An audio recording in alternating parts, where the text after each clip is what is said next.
माँ, मैं बहुत थक गई हूँ घर संभालते संभालते। यहाँ मेरी थकान किसी को नज़र नहीं आती। कुछ दिन आराम करना चाहती हूँ। सोच रही हूँ कुछ दिनों के लिए अपने मायके आ जाऊँ। आते हुए अपने बच्चों को भी साथ ले आऊँगी। वे वहीं से स्कूल चले जाएंगे। आखिर एक ही शहर में ससुराल और मायका होने का कुछ तो फ़ायदा मिले। नम्रता ने फ़ोन पर अपनी माँ से कहा। पार्वती जी ने दूसरी तरफ से कहा, हाँ बेटा, जब तेरी इच्छा हो आ जाना। आखिर ये तेरा भी तो घर है। ठीक है माँ, मैं तो कल ही आ जाऊँगी। नम्रता खुश हो बोली। हाँ बेटा, कल आ जाओ, मैं तुम्हारा इंतज़ार करूँगी। अभी मैं फ़ोन रखती हूँ, मुझे मंदिर भी जाना है। कमला जी ने फ़ोन रख दिया और सीधे किचन में गई। किचन में खाना बना रही बहू से बोली, अरे अनुपमा, सुनो, कल तुम्हारी ननंद आ रही है। आज बाज़ार जाकर फल सब्ज़ी और मिठाइयाँ लेकर आना।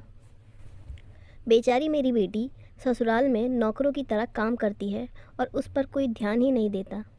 यहाँ आएगी, कुछ दिन रहेगी तो उसका मन और तबीयत अच्छे रहेंगे। सास के मुंह से ऐसी बातें सुनकर अनुपमा का चेहरा उतर गया। वो मन ही मन सोचने लगी, काश आपको मेरी थकावट भी नज़र आती। मैं भी दिन रात झाड़ू पोछा, बर्तन, खाना बनाना, मार्केट जाना और हर वो काम करती हूँ जिससे हमारे परिवार वालों को कोई दिक्कत ना हो। काश आप मुझ पर भी ध्यान दे पाती। आपकी बेटी तो जब मन में आता है तब यहाँ आ जाती है, लेकिन मैं साल में एक बार ही अपनी माँ के पास जाती हूँ, तब भी आपको प्रॉब्लम होती है। मैं भी इंसान हूँ, मेरा भी मन है। मुझे भी लगता है मैं अपने माँ के पास जाकर थोड़ा आराम करूँ, सुख दुख की दो चार बातें करूँ, अपना मन हल्का करूँ।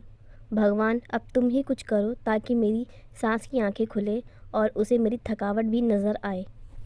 शाम तक भगवान ने जैसे अनुपमा की सुन ली और उसकी ननंद का फ़ोन आया।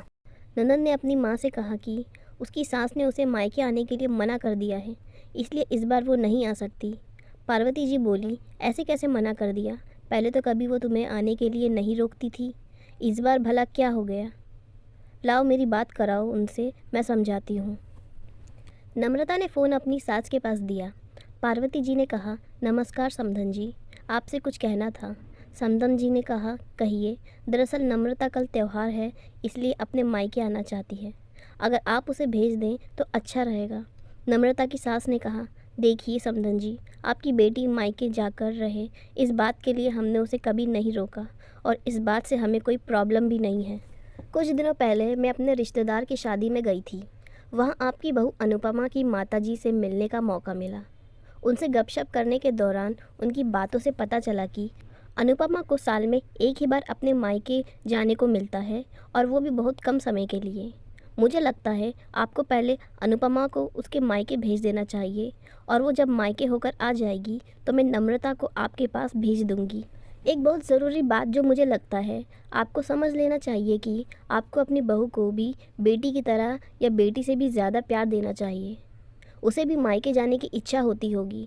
हो सकता है नम्रता के वहाँ आने से उसकी आवभगत करने के लिए आप उसे उसके मायके नहीं भेजती होंगी, या फिर वो आपसे कुछ कहने से भी डरती हो। अगर आप उसको घर में ही कैद रखेंगी तो एक दिन ऐसा आएगा जब वो आपके खिलाफ़ बोलने लगेगी, फिर वो आपकी सुनेगी भी नहीं और जब चाहे तब अपने मायके जाएगी।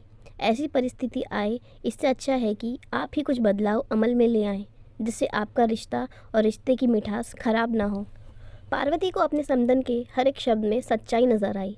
उन्हें महसूस हुआ कि उन्होंने अपनी बेटी के प्यार में अंधे होकर कभी भी अपनी बहू के मन का विचार नहीं किया। उन्होंने हमेशा ही अपनी बेटी को अपने बहू से ऊपर रखा। दूसरी तरफ नम्रता भी अपनी भाभी के बारे में हो रही इस बातचीत को सुन रही थी। उसने भी रियलाइज़ किया कि वो कभी भी अपनी भाभी के साथ ठीक से बात नहीं करती और जब जब वो अपने मायके जाती है तो भाभी थोड़ी उदास रहती है। पार्वती जी ने अपनी बहू को बुलाया और उसे कहा कि अनुपमा, कुछ दिनों के लिए नम्रता नहीं आने वाली है, इसलिए पहले तुम अपने मायके होकर आओ। ये सुनते ही अनुपमा का चेहरा खिल गया, क्योंकि ये पहली बार था जब उसकी सास ने सामने से उसे अपने मायके जाने के लिए कहा था। अगले दिन अनुपमा अपने मायके गई और इस बार एक दो दिन नहीं, पूरे हफ्ते भर रहकर आई। अपने माँ बाप से, अपने रिश्तेदारों से मिलकर आई। अनुपमा के आने के बाद नम्रता भी अपने मायके आई और इस बार वो खुद सामने से अपनी भाभी से खुशी खुशी मिली और अच्छे से बात की। नम्रता ने अपने माँ से बात करके उन्हें भी अच्छे से समझने में मदद की कि वो कहीं ना कहीं अनुपमा के साथ गलत व्यवहार कर रहे थे। दूसरी तरफ अनुपमा अपने ससुराल वालों के बदले रवैये से बहुत खुश थी। अब वो खुशी खुशी सबका ध्यान रखती और हर काम प्यार से करती। वो ध्यान रखती कि कोई भी ऐसी बात या काम ना करे जिससे घर में तनाव का माहौल पैदा हो। पार्वती जी अपनी बहू को खुद ही समय समय पर मायके भेज दिया करती। एक छोटे से बदलाव ने सास बहू और भाभी ननद के बीच की कड़वाहट को दूर कर दिया और रिश्तों को और भी ज़्यादा मीठा और मज़बूत कर दिया।